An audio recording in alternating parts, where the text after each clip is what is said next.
Hello students, कैसे हैं आप सब।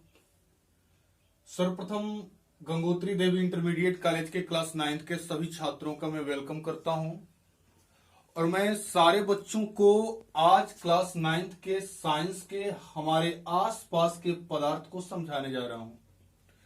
स्टूडेंट, जैसा कि हम अपने लाइफ में, अपने जीवन में प्रत्येक दिन देखते हैं बहुत सारी वस्तुओं को जो अलग अलग तरीके से, जैसे कि आपका पेन है, स्केच है, आपका कलम है, आपका कॉपी किताब, घर, ये सब कुछ एक पदार्थ है।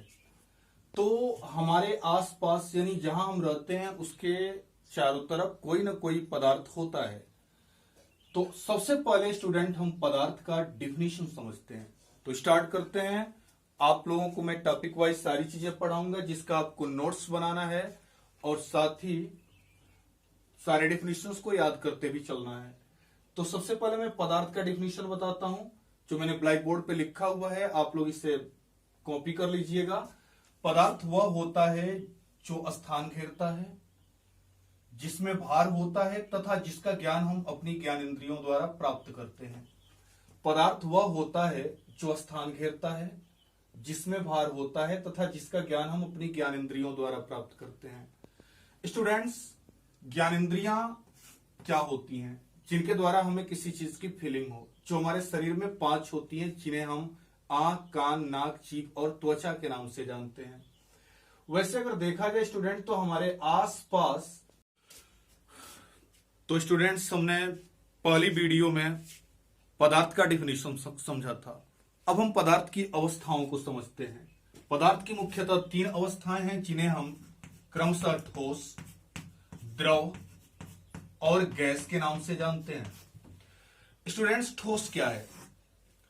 जिस पदार्थ का आयतन और आकार निश्चित हो उसे हम ठोस कहते हैं। जिस पदार्थ का आयतन और आकार निश्चित हो उसे हम ठोस कहते हैं। जैसे में स्टूडेंट, जैसे आपका कलम हो गया, मेज हो गया, दीवार हो गई, ये सब ठोस पदार्थ है। सेम इसी प्रकार से अगर हम पदार्थ की दूसरी अवस्था द्रव के बारे में पढ़ें तो इसके बारे में हम पढ़ते हैं कि जिसका आयतन तो निश्चित हो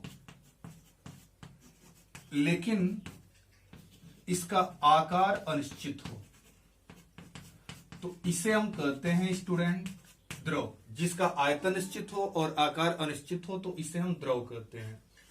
इस तरह में जैसे आपका पानी है, दूध हो गया, इसके बाद स्टूडेंट आपका हो गया पानी, दूध, तेल हो गया, ऑयल जिसे आप कहते हो, ये सारी चीजें हैं जिसे हम द्रव कहते हैं। अगर हम पदार्थ की तीसरी अवस्था की ओर आ जाएं जिसे हम गैस कहते हैं, तो गैस किसे कहते हैं स्टूडेंट? जिसका आयतन और